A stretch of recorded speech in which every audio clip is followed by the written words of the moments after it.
नमस्कार दोस्तों, मैं आकाश चौहान गुरु मंत्रा क्लासेज में आपका स्वागत करता हूँ। फिजिक्स की 2 क्लासें हो चुकी हैं। आज हम तीसरी क्लास शुरू करते हैं और कोशिश करते हैं ये टॉपिक जो हमने पहली और दूसरी क्लास में पढ़ा है तीसरी क्लास में कंप्लीट हो जाए। इसके बाद हमें शुरू करना है, हमारा एक नया टॉपिक है ऊष्मा ताप। ठीक है, चलिए अब इस टॉपिक को देखते हैं। आज का हमारा जो पहला टॉपिक है जो हमें पढ़ना है वो है उत्तोलक। शब्द क्या है? उत्तोलक।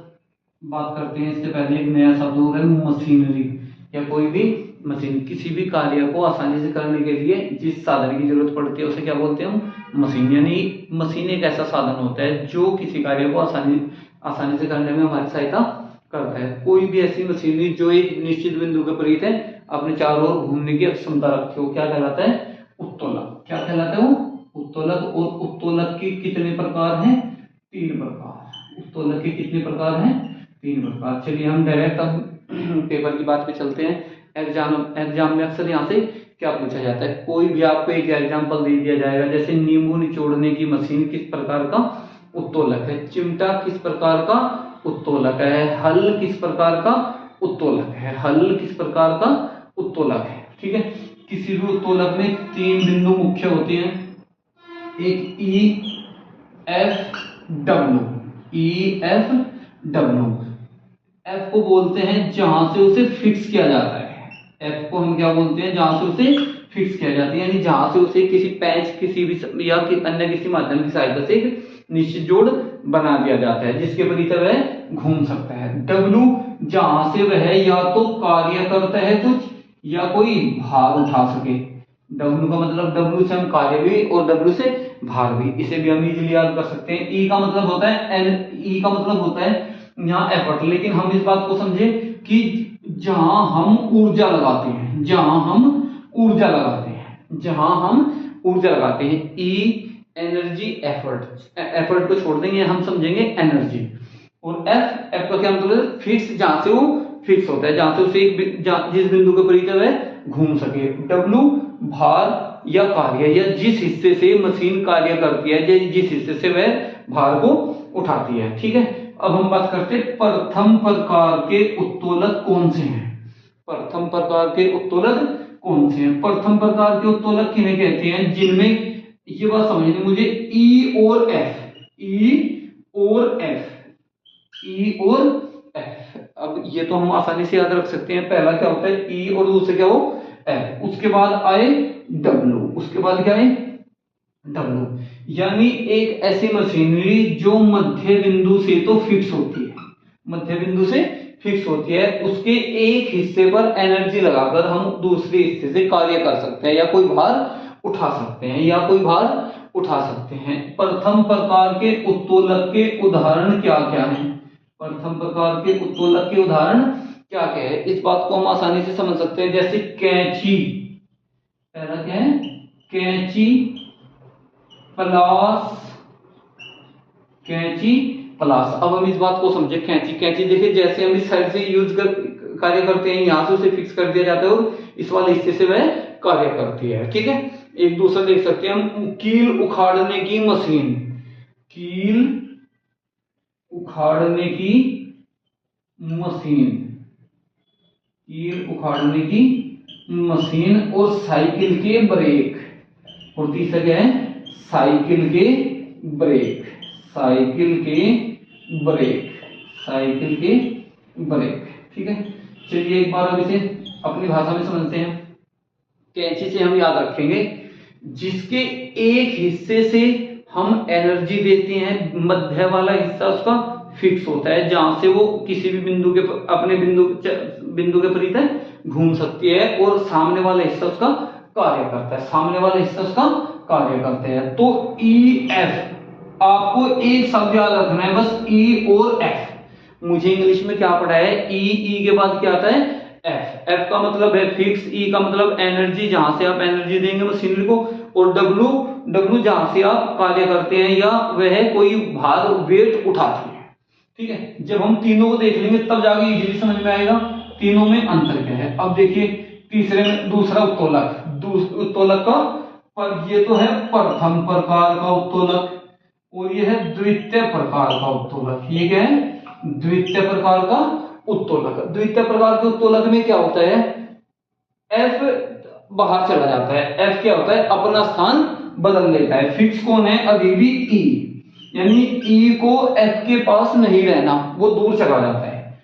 एफ कहां चला गया, यहां, यानी डब्ल्यू कहां जाता है, बीच में। डब्ल्यू कहां जाता है, बीच में। यानी इस बात का क्या मतलब है, कोई ऐसी मशीनरी जो बाहर वाले सिरे से फिक्स हो, सबसे लास्ट वाले सिरे पर मैं एनर्जी लगाता हूं, बीच वाले हिस्से से वह कार्य करती है। इसका उदाहरण देख लेते हैं हम, जो हमने सामान्यतः अपने निजी जीवन में देखे भी हैं, जैसे नींबू निचोड़ने की मशीन, सरोता एक है नींबू निचोड़ने की मशीन, नींबू निचोड़ने की मशीन, नींबू निचोड़ने की मशीन। एक दूसरा एग्जांपल है इसका सरोता, दूसरा एग्जांपल क्या है इसका, सरोता। और एक अन्य एग्जांपल, तीसरा एग्जांपल क्या है, कूड़ा ढोने की मशीन, कूड़ा ढोने की गाड़ी, कूड़ा ढोने की गाड़ी, कूड़ा ढोने की गाड़ी। जिस गाड़ी से हम कूड़ा वगैरह ढोते हुए देखते हैं लोगों को,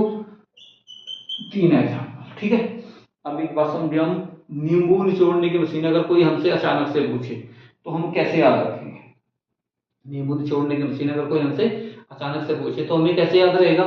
मुझे पता चला नींबू निचोड़ने की मशीन में बीच में क्या रखा जाता है, भार, डब्ल्यू कहां रखा जाता है, बीच में। डब्ल्यू कहां रखा जाता है, बीच में। जहां डब्ल्यू दूसरे नंबर पर है वही कौन सा है, कौन सा प्रकार है, द्वितीय प्रकार का उत्तोलक। कौन से प्रकार का उत्तोलक है, द्वितीय प्रकार का। एक होता है तृतीय प्रकार का उत्तोलक, तृतीय प्रकार का उत्तोलक। इसमें क्या होता है, ई को छोड़कर कौन गया था, एफ। दोबारा से ई किसके पास चला जाता है, एफ के, यानी एफ तो यहीं का यहीं रहा, उसके पास कौन पहुंचा इस बार, ई, और डब्ल्यू कहां है, यहां।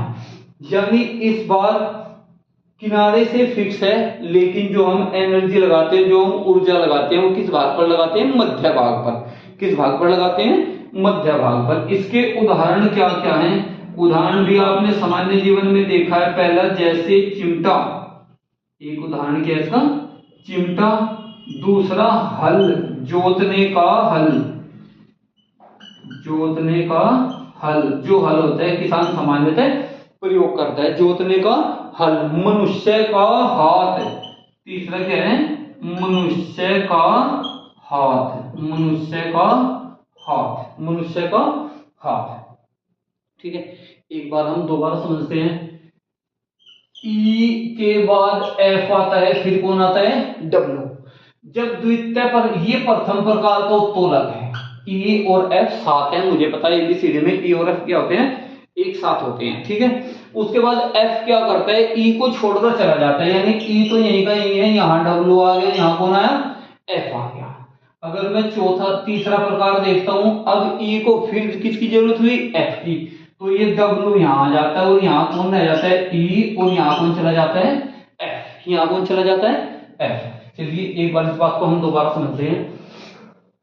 जब ई और एफ दोनों एक साथ हैं, ई को छोड़कर कौन गया, एफ, फिर ई किसके पास आ गया दोबारा से, एफ। या यहां डब्ल्यू तीसरे नंबर पर होता है, यहां दूसरे नंबर पर, और यहां पहले नंबर पर, यहां पहले नंबर पर। जैसा आपको आसान लगे वैसा हम याद कर सकते हैं। यानी अगर मैं याद करना चाहूं, पहले में ई और एफ साथ होते हैं, दूसरे में एफ छोड़कर चला जाता है, फिर तीसरे में ई भी किसके पास चला जाता है, एफ के। यानी ये फिक्स बिंदु है इनके, ये क्या है, फिक्स बिंदु है, जहां से उसे फिक्स किया गया है, जहां से उसे फिक्स किया गया है। अब अगर मैं नॉर्मली समझूं कि ऐसी कौन सी मशीनरी है जो मध्य में से फिक्स होती है, मुझे पता है कौन सी है, कैंची है और प्लास है, कैंची है और एक प्लास है। अब इस पे आ जाओ, दूसरा प्रकार का उत्तोलक, ऐसी कौन सी मशीनरी है जिसमें मध्य में किसी वस्तु को रखा जाता है, कार्य करने के लिए दबाया जाता है, यानी जो भार होता है वो कहां रखा जाता है, मध्य में। कौन सा कहां रखा जाता है, नींबू निचोड़ने की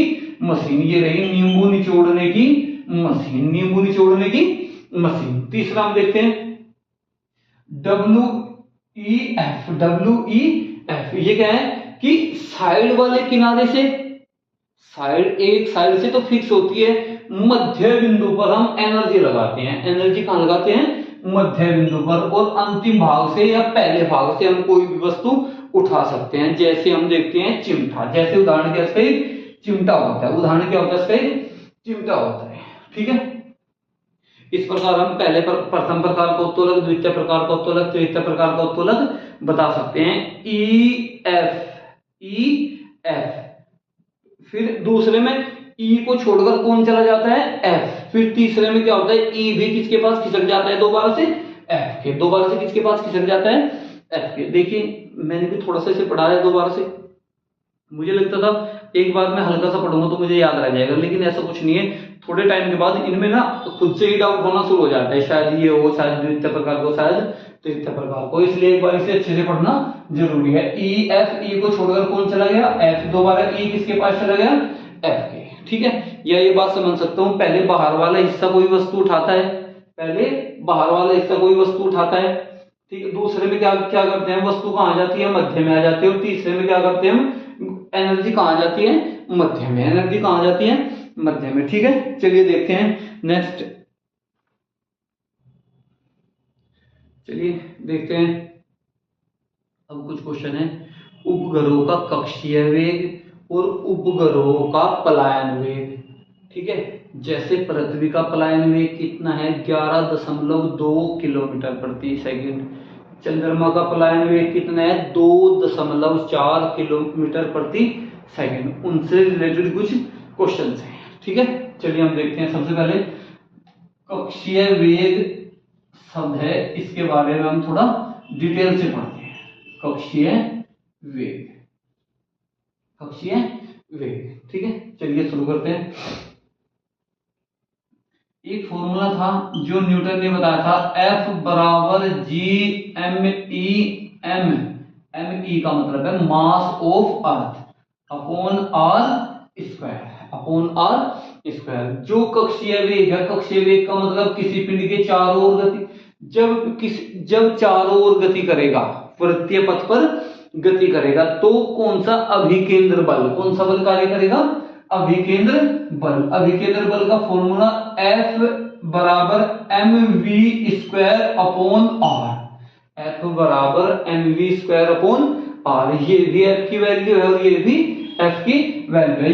यदि किसी ऑर्बिट के लिए है तो यहाँ क्या लिख लेते हैं हम, O लिख लेते हैं। क्या लिख लेते हैं यहाँ, O लिख लेते हैं। यदि किसी उपग्रह का कक्षीय वेग है। ठीक है, ये भी F की वैल्यू, ये भी F की वैल्यू, दोनों को इक्वल कर देते हैं। एम वी 0 और 0 नहीं है, O है orbit, G M E M upon R का स्क्वायर। ठीक है, चलिए कैलकुलेशन देखते हैं। एम से एम कैंसिल, आर से एक आर कैंसिल, वी स्क्वायर बराबर G M E upon R, G M E upon R. तो वी स्क्वायर बराबर जी एम स्क्वायर, पावर 1 बची, तो कितना है यहाँ, आर। कितना है यहाँ, आर। एक तो वी स्क्वायर की वैल्यू ये होती है जो कैपिटल जी के पदों में, अगर मैं इसे स्मॉल जी में बदलना चाहूं, स्मॉल जी की वैल्यू क्या होती है, जी बराबर G M E upon R square. G M E upon R square, यानी जी एम तो है, अपॉन में क्या नहीं है, आर स्क्वायर। तो आर की गुणा कर देते हैं और आर से ही क्या कर देते हैं हम, भाग। आर से क्या कर देते हैं, भाग। अब बताइए ये किसकी वैल्यू हुई, स्मॉल जी की। तो v0 का vo यानी वेग, वेलोसिटी ऑफ ऑर्बिटल, ये किसके बराबर हुआ, g के। और ये कितना, r। ये कितना, r। दोनों तरफ का वर्गमूल लेने पर वेलोसिटी ऑफ ऑर्बिट कितनी हुई, रूट में जी आर, रूट में जी आर, रूट में कितनी हुई, जी आर। तो इस तरह हम किसी भी उपग्रह का कक्षीय वेग ज्ञात कर सकते हैं। इस तरह हम किसी भी उपग्रह का कक्षीय वेग ज्ञात कर सकते हैं। और एक शब्द होता है पलायन वेग। एक शब्द क्या होता है, पलायन वेग। एक शब्द क्या होता है, पलायन वेग। पलायन वेग, पलायन वेग, पलायन वेग v बराबर क्या होता है, √2 वेग ऑफ ऑर्बिटल, यानी ऑर्बिटल के वेग का √2 गुणा, ऑर्बिटल के वेग का कितना, √2 गुणा। इसकी वैल्यू यहां पुट कर देते हैं हम। तो पलायन वेग का फॉर्मूला √2 और इसका formula G R. G R. Formula क्या ना, पलायन वेग का फॉर्मूला v बराबर √2g r, v बराबर √2g r। अगर हम पृथ्वी के लिए बात करते हैं, ये ई से प्रदर्शित करने में, यानी पृथ्वी की त्रिज्या, यदि ये भी पृथ्वी के लिए बात करते हैं तो ये भी पृथ्वी की त्रिज्या और ये भी पृथ्वी की त्रिज्या। इस तरह हम ये बता सकते हैं कि किसी उपग्रह का कक्षीय वेग कितना होगा, किसी उपग्रह का पलायन वेग, ग्रह का पलायन वेग, पृथ्वी का पलायन वेग कितना होगा, और पलायन वेग और कक्षीय वेग में संबंध। ये किस किस के मध्य संबंध है, पलायन वेग व कक्षीय वेग, कक्षीय वेग के मध्य संबंध क्या है, v बराबर √2v_o, √2v_o। कभी कभी पलायन वेग को हम v e से भी प्रदर्शित कर सकते हैं। किससे प्रदर्शित करते हैं, v e। v का मतलब है यहाँ अर्थ से, v का क्या मतलब है यहाँ अर्थ से। ठीक है, ठीक है, चलिए देखते हैं एक बार। अब इससे रिलेटेड और क्वेश्चन एग्जाम में क्या क्या आते हैं हमारे, पृथ्वी का पलायन वेग कितना है। एक तो अगर मैं यहाँ g की वैल्यू पुट कर दूं और पृथ्वी की त्रिज्या की वैल्यू पुट कर दूं, तो पृथ्वी का पलायन वेग कितना आता है, 11.2 किलोमीटर प्रति सेकंड। 11.2 किलोमीटर प्रति सेकंड पृथ्वी का पलायन वेग कितना आता है, 11.2 किलोमीटर प्रति सेकंड। अगर किसी भी वस्तु को पृथ्वी से फेंकते हैं, यदि उसका वेग 11.2 किलोमीटर है, 11.2 किलोमीटर प्रति सेकंड है, तो वह वस्तु पृथ्वी के कक्षीय से बाहर चली जाती है, यानी पृथ्वी से कहां चली जाती है, गायब हो जाती है, पृथ्वी से बाहर चली जाती है। यदि उसका वेग 11.2 से कम है तो वह वापस पृथ्वी पर पुनः गिर जाएगी। अगर किसी वस्तु को आप इससे कम वेग से फेंकते हैं तो वह वापस पृथ्वी पर आकर वापस गिर जाती है। क्या होता है, पृथ्वी पर वापस आकर गिर जाती है। ठीक है, अब हम बात करते हैं चंद्रमा। चंद्रमा के बारे में दो क्वेश्चन है। चंद्रमा का पलायन वेग कितना है, चंद्रमा का पलायन वेग कितना है। क्वेश्चन क्या है, चंद्रमा का पलायन वेग कितना है, 2.4 किलोमीटर प्रति सेकंड। 2.4 किलोमीटर प्रति सेकंड चंद्रमा का पलायन वेग कितना है, 2.4 किलोमीटर प्रति सेकंड। ठीक है, चलिए देखते हैं दोबारा से। अब हम बात करते हैं चंद्रमा पर वायुमंडल क्यों नहीं है। क्या शब्द है, चंद्रमा पर वायुमंडल क्यों नहीं है। उसका कारण क्या है कि यहां गैसों का कक्षीय वेग, गैसों का कक्षीय वेग, गैसों का कक्षीय वेग चंद्रमा के पलायन वेग से अधिक है, पलायन वेग से अधिक है, पलायन वेग से अधिक है। इस बात को मैं दोबारा समझ दो, चंद्रमा का पलायन वेग कितना है, 2.4 किलोमीटर प्रति सेकंड। ये और गैसों के जो अणु है उनका जो वेग है वो 2.4 से ज्यादा है, 2.4 से ज्यादा है। ठीक है, इसलिए वहां से गैसें क्या कर जाती है, पलायन कर जाती है। इसलिए चंद्रमा का अपना कोई वायुमंडल नहीं है, यही कारण है चंद्रमा का अपना कोई वायुमंडल नहीं है। ठीक है, अब हम बात करते हैं उपग्रह भी दो तरह के होते हैं। पृथ्वी का एकमात्र उपग्रह तो हमें पता है कौन है, चंद्रमा। पृथ्वी का एकमात्र उपग्रह कौन है, चंद्रमा। अब हम बात करते हैं उपग्रह। उपग्रह दो तरह के होते हैं, एक तो जो पृथ्वी के अति निकट होते हैं। क्या होते हैं, पृथ्वी के अति निकट होते हैं, पृथ्वी के अति निकट होते हैं। वे 84 मिनट में, वे क्या करते हैं, 84 मिनट में पृथ्वी का पूरा चक्कर लगा लेते हैं। यानी जो उपग्रह पृथ्वी के अति निकट होते हैं, जो उपग्रह पृथ्वी के, जो पृथ्वी से हमने उपग्रह छोड़े और पृथ्वी के क्या है, अति निकट है, तो पृथ्वी का चक्कर कितनी देर में लगा लेते हैं, 84 मिनट में लगा लेते हैं। कितनी देर में लगाते हैं, 84 मिनट में लगा लेते हैं। इसके अलावा वो उपग्रह जिन्हें बोलते हैं भू स्थिर उपग्रह, भू स्थिर उपग्रह, क्या शब्द यूज करते हैं उनके लिए हम, भू स्थिर उपग्रह। यानी जिस वेग से जितना पृथ्वी घूमती है उतना ही वे उपग्रह घूम जाते हैं। पहले मुझे ये बताइए, पृथ्वी किस दिशा में घूमती है? पश्चिम से पूर्व की ओर, पश्चिम से पूर्व की ओर। पृथ्वी किस ओर घूमती है? पश्चिम से पूर्व की ओर। इसलिए भू स्थिर उपग्रह भी किस ओर घूमते हैं? पश्चिम से पूर्व की ओर। भू स्थिर उपग्रह भी किस ओर घूमते हैं? पश्चिम से पूर्व की ओर। पृथ्वी का परिक्रमण काल कितना है? 24 घंटे। इसलिए जो भू स्थिर उपग्रह हैं उनका भी परिक्रमण काल कितना है? 24 घंटे। उनका भी परिक्रमण काल कितना है? 24 घंटे। ठीक है, एक बात और समझते हैं। यहां लिखा हुआ है VE बराबर √2VO। VO का मतलब है ऑर्बिटल का वेग यानी कक्षीय वेग। क्या है? कक्षीय वेग। अब ये बात समझिए, √2 का मान कितना होता है? 1.414 कुछ होता है, आगे उसे छोड़ देंगे, यहीं तक बात करते हैं। और VO यानी वेग ऑफ ऑर्बिटल, ऑर्बिटल का वेग, कक्षीय वेग। ठीक है, यदि कक्षीय वेग को 1.41 गुना कर दिया जाए, 1.41 गुना कर दिया जाए तो वो क्या कर जाता है? पलायन कर जाता है। कोई भी ऑब्जेक्ट होगा उसके कक्षीय वेग को 1.41 गुना कर दिया जाए या प्रतिशत में कितना बढ़ा दिया जाए? 41%, यानी दशमलव हट जाएगी, प्रतिशत बढ़ा दिया जाए। दो शब्द समझने हैं मुझे यहां।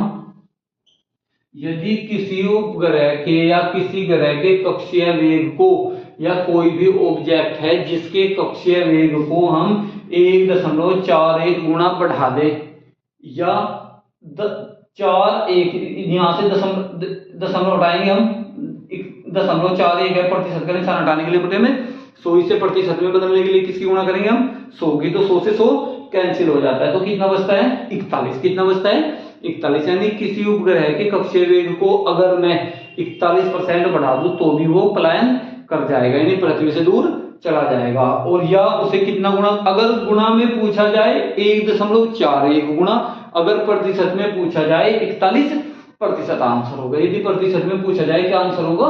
41 आंसर होगा। एक बार दोबारा देख लेते हैं। पलायन कक्षीय वेग का फॉर्मूला VO ऑर्बिटल, तो क्या होगा फॉर्मूला? √GRA। यहां पलायन वेग और कक्षीय वेग में क्या संबंध होता है? VE बराबर √2VO। O का मतलब है ऑर्बिटल। ठीक है, यहां VO की वैल्यू पुट करी हमने, तो ये कितना हो गया? किसका फॉर्मूला बना? यह पलायन वेग का फॉर्मूला। किसका फॉर्मूला बना है? पलायन वेग का। पर अगर यदि मैं G का और R का मान पृथ्वी के अनुसार रख दूं तो पृथ्वी का पलायन वेग कितना है? 11.2 किलोमीटर प्रति सेकंड। यानी अगर इस वेग से आप किसी पत्थर को भी फेंकोगे तो वो भी पृथ्वी से बाहर चला जाएगा, वो भी पृथ्वी से बाहर चला जाएगा। चंद्रमा का पलायन वेग कितना है? 2.4 किलोमीटर प्रति सेकंड। चंद्रमा पर वायुमंडल क्यों नहीं है? क्योंकि गैसों का वर्ग माध्य मूल वेग या गैसों का कक्षीय वेग, या क्या बोल सकते हैं हम? वर्ग माध्य मूल वेग, वर्ग माध्य मूल वेग। शब्द को याद रखने से अच्छा है मैं इस बेसिक शब्द को याद रख लूं। यानी जो वहां गैसें हैं जो चक्कर लगाती हैं उसकी कक्षा में, उनका कक्षीय वेग कितना है?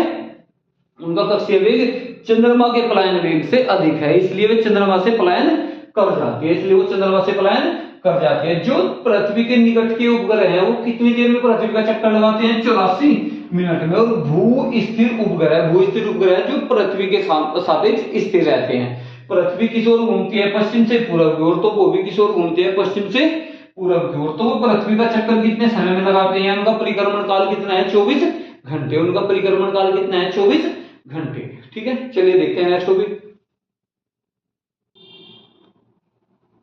ठीक है, चलिए देखते हैं। पिछली क्लास में हमने एक शब्द पढ़ा था उड्डयन काल। शब्द क्या पढ़ा था हमने? उड्डयन काल। उड्डयन काल का कोई क्या मतलब होता है? यदि 0 और 90 डिग्री के मध्य किसी वस्तु को फेंका जाए और जितनी देर वह हवा में रहती है, जितनी देर वह हवा में रहती है, क्या कहलाता है इसका? उड्डयन काल। क्या कहलाता है वो? उड्डयन काल। उड्डयन काल कहलाता है इसका। ठीक है, ये हमने पढ़ा था, टी का फॉर्मूला क्या था, टी बराबर 2u साइन थीटा अपॉन जी। टी बराबर 2u साइन 2 थीटा अपॉन जी। टी बराबर 2u साइन थीटा अपॉन जी। टी बराबर क्या था, 2u साइन थीटा अपॉन जी। अब इससे संबंधित हमें कुछ क्वेश्चन पढ़ने हैं, ठीक है। पहला क्वेश्चन एग्जाम में अक्सर आते रहते हैं, जैसे एक 10 किलोग्राम व एक 50 किलोग्राम के पत्थर को स्वतंत्र रूप का क्या मतलब होता है कि वायुमंडल की वायु की अनुपस्थिति में, या यहां शब्द क्या लिख सकते हैं, वायु की अनुपस्थिति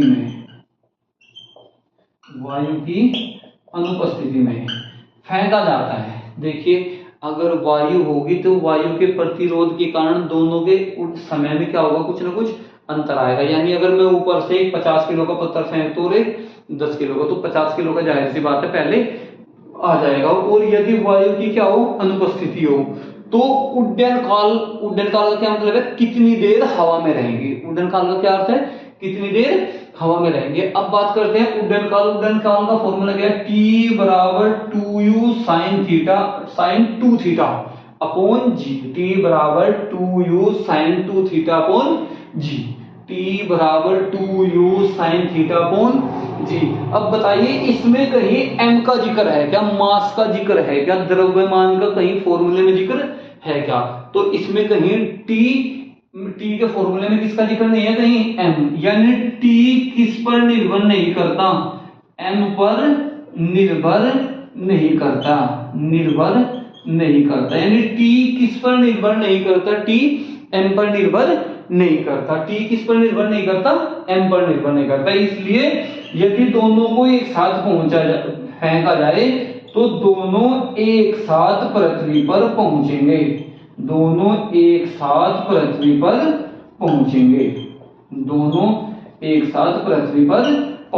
बताया किसने इस बारे में हमें, टी बराबर 2u साइन 2 थीटा अपॉन जी। इस फॉर्मूले ने हमें बताया कि इसमें कहीं भी जी का जिक्र नहीं है, यानी टी एम पर निर्भर नहीं करता। इसलिए वायु की अनुपस्थिति में या स्वतंत्र रूप से फेंकने पर दोनों पिंड समान समय में पृथ्वी पर पहुंचते हैं, ठीक है। चलिए अब बात करते हैं, एक शब्द आता है हमारे यहाँ ऊर्जा। बार बार हमने पढ़ा है इसे भी, ठीक है। एक बार उसके बारे में देख लेते हैं थोड़ा सा। एक शब्द है ऊर्जा।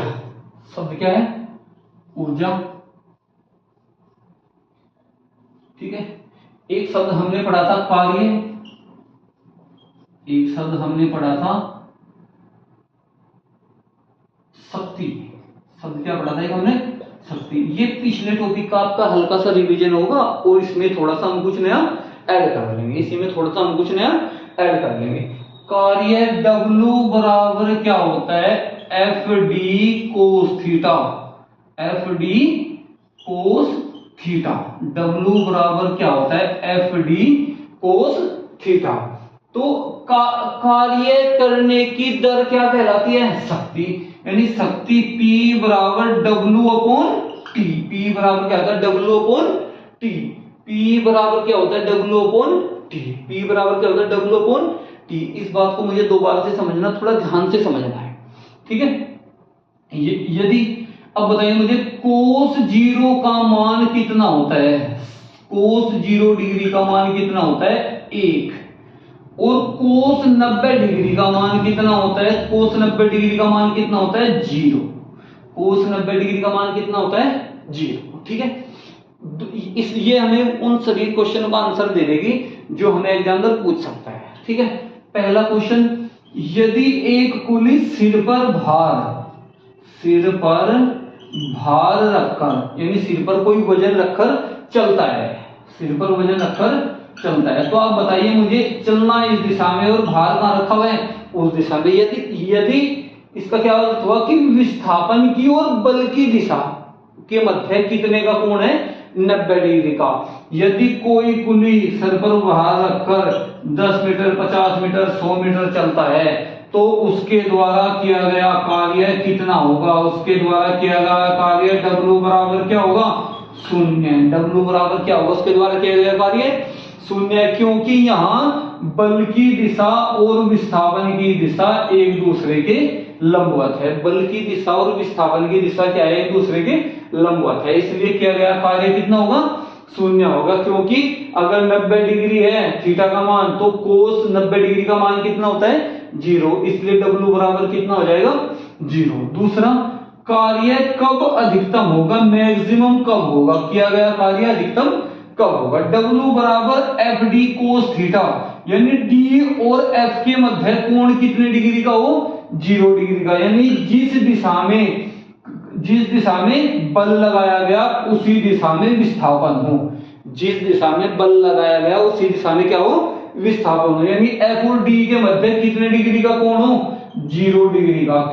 कितने डिग्री का कोण हो, 0 डिग्री का, 0 डिग्री का। तो यानी F की और D की दिशा क्या हो, समान, यानी D की और F की दिशा क्या हो, समान है। जब विस्थापन की और बल की दिशा एक होगी तो किया गया कार्य क्या होगा, अधिकतम होगा, किया गया कार्य क्या होगा, अधिकतम। एक एग्जांपल समझते हैं हम, दीवार को धक्का देने पर, दीवार को धक्का देने पर, अब अपने आप बताइए, अब जब हम दीवार को धक्का देते हैं वहां विस्थापन D का मान कितना होता है, 0, तो W बराबर भी कितना आएगा, 0। तो उस स्थिति में किया गया कार्य भी कितना होगा, शून्य होगा। उस स्थिति में किया गया कार्य भी कितना होगा, शून्य होगा। ठीक है, चलिए बात करते हैं थोड़ा सा, एक बार इनके मात्रक के बारे में बात कर लेते हैं। कार्य का मात्रक क्या होता है, जूल। कार्य का मात्रक क्या होता है, जूल। या दूसरा मात्रक F और D, यानी बल का मात्रक न्यूटन और D का मात्रक विस्थापन का मात्रक मीटर, न्यूटन मीटर। ये भी सदिश राशि, ये भी सदिश राशि, दो सदिश राशियों की गुना अदिश, तो कार्य कैसी राशि हुई, अदिश राशि। और कार्य का एक मात्रक क्या है, जूल। कार्य का एक मात्रक क्या है, जूल। और कार्य कैसी राशि हुई, अदिश राशि। कार्य कैसी राशि हुई, अदिश राशि। ठीक है, बात करते हैं W अपॉन T। यहाँ W कैसी राशि, अदिश। W कैसी राशि, अदिश। ये भी क्या है, अदिश। तो यहाँ P बराबर शक्ति, शक्ति भी कैसी राशि हुई, शक्ति भी कैसी राशि हुई। आप बताइए, शक्ति कैसी राशि हुई, सदिश या अदिश। ये भी कैसी राशि हुई, अदिश। कैसी राशि हुई, अदिश। और कार्य भी एक प्रकार क्या होता है, ऊर्जा होता है। जो कार्य का मात्रक है वही किसका मात्रक होता है, ऊर्जा का। तो कार्य ऊर्जा का मात्रक भी क्या है, जूल। मैं एक छोटा क्वेश्चन अगर आपको समझाना चाहूं तो मैं कह सकता हूं, MKS पद्धति में ऊर्जा का मात्रक क्या है, जूल। MKS पद्धति में ऊर्जा का मात्रक क्या है, जूल। MKS पद्धति में ऊर्जा का मात्रक क्या है, जूल है। ठीक है, दूसरा समझते हैं CGS। CGS पद्धति में, CGS पद्धति में ऊर्जा का मात्रक क्या है। क्वेश्चन क्या है, CGS पद्धति में ऊर्जा का मात्रक क्या है। CGS पद्धति में ऊर्जा का मात्रक होता है अर्घ। CGS पद्धति में ऊर्जा का मात्रक क्या होता है, अर्घ होता है। CGS पद्धति में ऊर्जा का मात्रक क्या होता है, अर्घ होता है। ठीक है, ऊर्जा का एक अन्य मात्रक किलोवाट घंटा। ऊर्जा का एक अन्य मात्रक हम बोल सकते हैं वाट घंटा भी बोल सकते हैं, या दूसरा वाट को किलोवाट से प्रदर्शित कर ले, किलोवाट घंटा भी बोल सकते हैं। यानी किलोवाट घंटा किसका मात्रक है, ऊर्जा की। किलोवाट घंटा भी किसका मात्रक है, ऊर्जा का। यानी ऊर्जा के मैंने तीन मात्रक पढ़े, एक तो जो कार्य का मात्रक है वही ऊर्जा का मात्रक है, जूल। एक ऊर्जा का CGS पद्धति में अर्घ है, एक अन्य मात्रक क्या है, वाट घंटा, या दूसरा किलोवाट घंटा। एक क्या है, वाट घंटा, या दूसरा क्या है, किलोवाट घंटा। किलोवाट घंटा, ठीक है। क्या है दूसरा मतलब, किलोवाट घंटा। इस तरह हम जो छोटे छोटे क्वेश्चंस हैं उनको भी समझ सकते हैं। अब एक शब्द बताइए मुझे, एक अशुभ शक्ति बराबर कितना होता है। एक अशुभ शक्ति बराबर कितना होता है, एक अशुभ शक्ति बराबर होता है 746 वाट।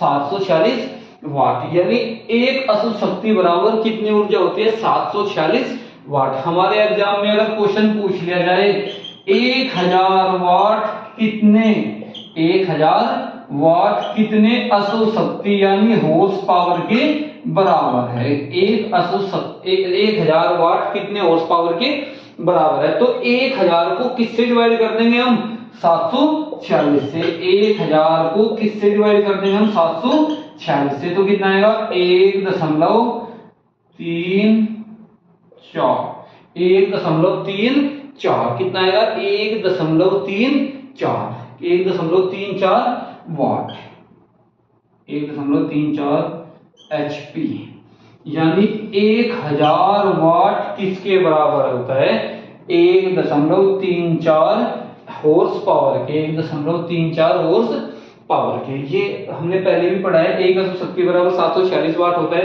यदि एग्जाम में क्वेश्चन पूछा जाए 1000 वाट यानी 746 वाट तो एक अश्व शक्ति के बराबर, तो 1000 वाट किसके बराबर होगा। तो 1000 को हम किससे डिवाइड कर देते 746 से। कितना है 1.34 कितना है यहाँ 1.34। ठीक है, इस तरह हम इसके बेसिक क्वेश्चन देख सकते हैं। अब हम जो घरों में हम लाइट यूज करते हैं 1 यूनिट किसके बराबर होती है उन क्वेश्चंस के बारे में भी हमें पढ़ना है। यानी 1 यूनिट 1 किलोवाट घंटा के बराबर होती है। 1 यूनिट किसके बराबर होती है 1 किलोवाट घंटा के बराबर होती है। ठीक है, चलिए देखते हैं जैसे हम घरों में जो लाइट यूज करते हैं 1 यूनिट यानी 1 यूनिट वास्तव में किसके बराबर होती है 1 किलोवाट घंटा 1 किलोवाट घंटा।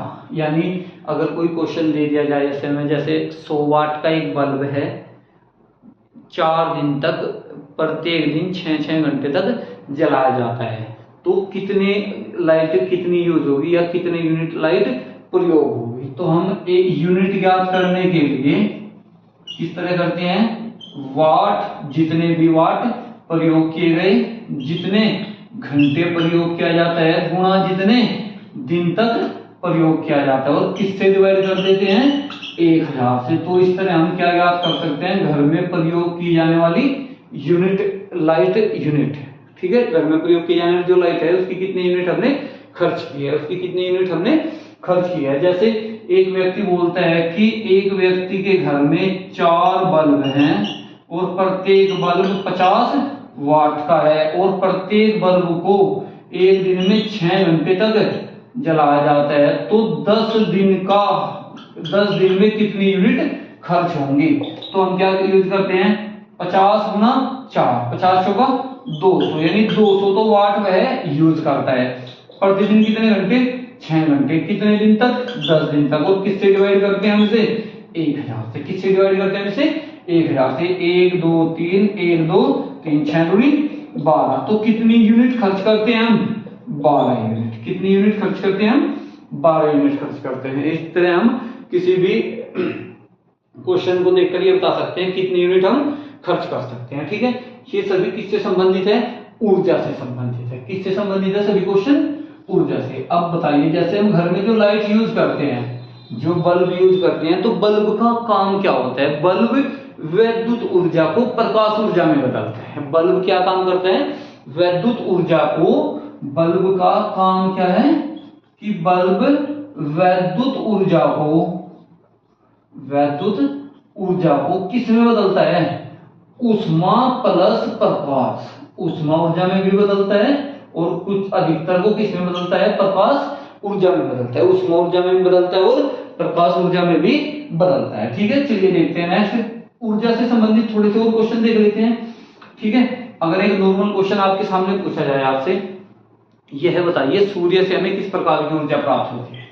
क्या क्वेश्चन पूछा जाए सूर्य से हमें किस प्रकार की ऊर्जा प्राप्त होती है। सूर्य से हमें एक तो उष्मीय ऊर्जा, एक क्या प्राप्त होता है उष्मीय ऊर्जा, और दूसरी कौन सी ऊर्जा प्राप्त होती है प्रकाशीय ऊर्जा।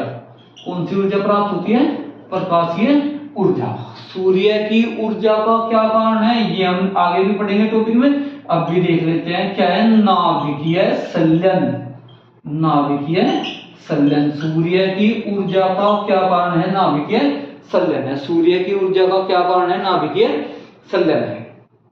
ठीक है, ऐसे ही एक नॉर्मल क्वेश्चन और पूछा जा सकता है आपसे गाड़ी में बैठे व्यक्ति में किस प्रकार की ऊर्जा होती है? गाड़ी में बैठे व्यक्ति में किस प्रकार की ऊर्जा होती है? किस प्रकार की ऊर्जा होती है? देखिए, जब वो बैठेगा कोई एक जगह स्थिर रहेगी, उसकी स्थिति के कारण स्थितिज ऊर्जा, स्थितिज ऊर्जा, और गाड़ी चल रही है, गाड़ी की गति के कारण गतिज ऊर्जा, गाड़ी की गति के कारण गतिज ऊर्जा। तो गाड़ी में बैठे हुए व्यक्ति में कौन कौन सी ऊर्जा होती है? स्थितिज ऊर्जा और गतिज ऊर्जा। कौन कौन सी ऊर्जा होती है? स्थितिज ऊर्जा और गतिज ऊर्जा। ऐसे ही एक शब्द और आता है प्रत्यास्थ ऊर्जा, प्रत्यास्थ ऊर्जा,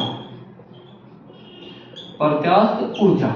अब सब देखते हैं प्रत्यास्थता क्या गुण है, प्रत्यास्थता का गुण किसे कहते हैं? जैसे हम किसी रबर को खींचते हैं, जैसे हम किसी रबर को खींचते हैं, वो अपनी जगह वापस जाने का प्रयत्न करती है, यह गुण क्या कहलाता है? प्रत्यास्था। क्या क्या कहलाता है? यह गुण प्रत्यास्था कहलाता है। इसके उदाहरण जैसे तनी हुई कमानी, तनी हुई कमानी, तनी हुई कमानी में कौन सी ऊर्जा होती है?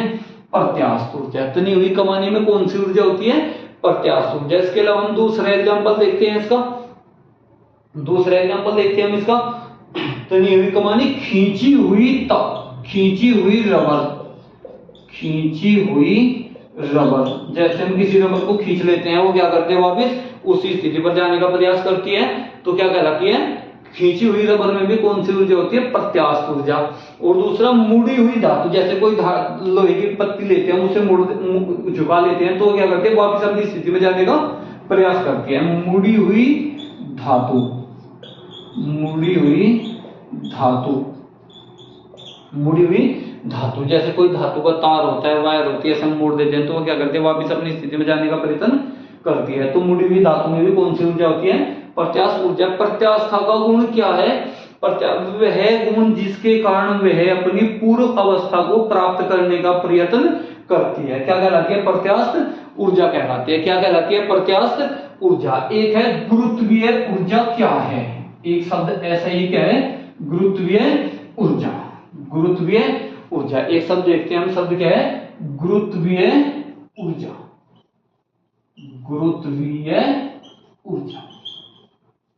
अब इस टॉपिक को, अगर ये टॉपिक मुझे समझ में आएगा तो मैं मान सकता हूं कि इसके हम अधिकतर एग्जांपल इजीली समझ जाएंगे। ठीक है, अब क्या समझते हैं? जैसे पृथ्वी यहाँ है और पृथ्वी से हम h ऊंचाई पर कोई वस्तु ले जाते हैं, h ऊंचाई पर कोई वस्तु ले जाते हैं, तो पृथ्वी के गुरुत्वाकर्षण के विरुद्ध कार्य करना पड़ता है। क्या करना पड़ता है? पृथ्वी के गुरुत्वाकर्षण के विरुद्ध कार्य करना पड़ता है। यानी जो पृथ्वी का गुरुत्वीय बल है, जो उसे अपनी ओर खींचता है, केंद्र की ओर खींचता है, तो यहाँ क्या करता है? h ऊंचाई पर ले जाने के लिए, h ऊंचाई पर ले जाने के लिए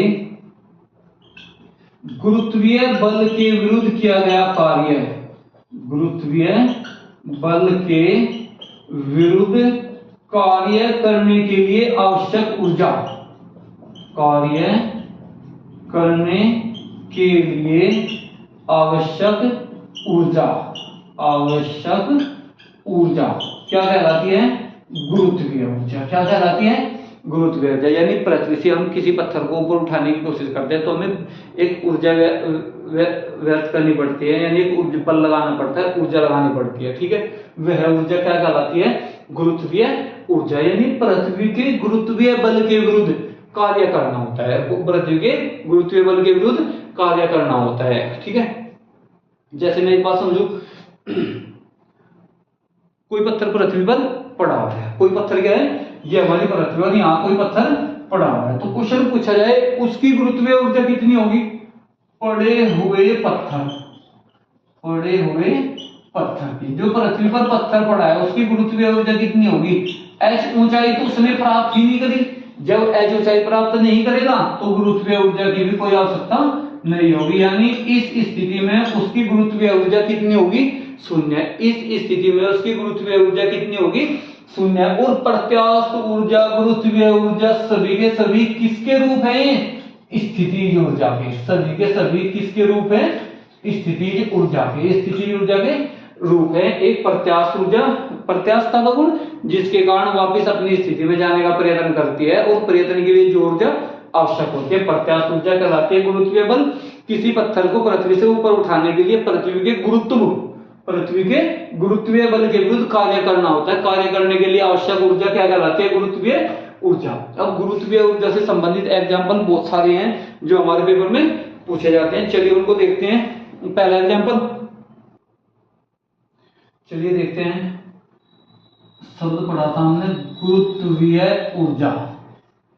गुरुत्वीय ऊर्जा, इसी से रिलेटेड एक शब्द है गुरुत्व केंद्र। गुरुत्व केंद्र इसके एग्जाम्पल एग्जाम में अक्सर हमारे पूछ लिए जाते हैं। ठीक है, चलिए देखते हैं क्या शब्द है। गुरुत्व केंद्र। ठीक है, किसी बिंदु का या किसी वस्तु का ऐसा बिंदु, किसी वस्तु या किसी पिंड का ऐसा बिंदु जिस पर उसका संपूर्ण भार कार्य करता है, जिस पर उसका संपूर्ण भार कार्य करता है, जिस पर उसका संपूर्ण भार कार्य करता है। ऐसा बिंदु जिस पर उसका संपूर्ण भार कार्य करता है क्या कहलाता है? गुरुत्व केंद्र कहलाता है। क्या कहलाता है? वो गुरुत्व केंद्र है। एग्जाम्पल समझिए, जैसे कोई पानी में बड़ा जहाज होता है। पानी में क्या होता है? कोई बड़ा जहाज होता है, तो क्या करते हैं हम? उसकी जो तली होती है वहां क्या भर देते हैं? वजन भर देते हैं, भार या मिट्टी डाल देते हैं, पत्थर डाल देते हैं। कारण क्या है इसका? गुरुत्व, दो बातों को मुझे समझना है। गुरुत्व केंद्र यदि आधार के निकट है, आधार के निकट है तो अस्थायित्व उतना ही अधिक होगा। अस्थायित्व उतना ही अधिक होगा, उतना ही अधिक होगा। इस बात को समझते हैं। यानी जैसे मैं गमला लेता हूं घर में, तो हम क्या करते हैं? उसमें नीचे की ओर मिट्टी कंकड़ पत्थर भर देते हैं। क्यों भर देते हैं? ताकि उसका गुरुत्व केंद्र उसके आधार के समीप आ जाए, उसके आधार के समीप आ जाए। यानी गुरुत्व केंद्र जितना नीचा होगा, अस्थायित्व उतना ज्यादा होगा। यही कारण है जो पानी के जहाज होते हैं उनके केंद्र में हम क्या भर देते हैं? नीचे तली में क्या भर देते हैं? पत्थर भर देते हैं। क्यों? ताकि गुरुत्व केंद्र नीचा रहे। और गुरुत्व केंद्र जितना नीचा होगा, ये क्या है? गुरुत्व केंद्र जितना आधार के निकट होगा, अस्थायित्व उतना ही अधिक होगा। अस्थायित्व उतना ही अधिक होगा। यानी किसी धातु का, किसी वस्तु का, किसी गमले का, किसी जहाज का गुरुत्व केंद्र जितना आधार के निकट होगा, उसका अस्थायित्व उतना ही अधिक होगा। गमले में मिट्टी नीचे मिट्टी वगैरह क्यों भरी जाती है? ताकि उसका गुरुत्व केंद्र नीचा रहे, अस्थायित्व अधिक रहे। जहाज है, जहाज में नीचे की ओर कंकड़ पत्थर क्यों भरे जाते हैं? क्यों? ताकि उसका गुरुत्व केंद्र नीचा रहे, गुरुत्व केंद्र नीचा रहे, अस्थायित्व ज्यादा बना रहे। ठीक है, एक एग्जांपल और देखते हैं। पीसा की झुकी मीनार। पीसा की झुकी मीनार, यानी जो पीसा है, इटली की पीसा की मीनार कहाँ है? इटली में। कहाँ है पीसा की झुकी मीनार? इटली में। यानी इटली में एक मीनार ऐसी है झुकी हुई। ठीक है, वो किसी एंगल पर झुकी हुई है। अब बोलते हैं कि वो नीचे क्यों नहीं गिरती? जब तक गुरुत्व केंद्र आधार से गुजरता रहेगा, जब तक गुरुत्व केंद्र आधार से गुजरता है तो वो क्या होती है? अस्थायी हो जाती है। यानी उसका संतुलन बना रहता है, अस्थायित्व बना रहता है। यानी पीसा की झुकी मीनार क्यों नहीं गिरती? मान लिया उसका गुरुत्व केंद्र कहाँ है? यहाँ है, या वो यहाँ है, तो वो अभी भी किसके अंदर है? आधार के अंदर है। अभी भी किसके अंदर है? आधार उसका यहाँ से यहाँ तक है, तो गुरुत्व केंद्र उसका अभी भी कहाँ है? आधार के अंदर। और जब तक गुरुत्व केंद्र आधार में रहेगा, यानी गुरुत्व केंद्र आधार से गुजरता है। यही कारण है पीसा की जो झुकी मीनार है वो कभी गिरती नहीं है। पीसा की झुकी मीनार क्यों नहीं गिरती? क्योंकि उसका अस्थायित्व कहाँ है? अस्थायित्व की वजह क्या है कि गुरुत्व केंद्र किससे गुजरता है? आधार से गुजरता है। गुरुत्व केंद्र किससे गुजरता है? आधार से गुजरता है। ठीक है।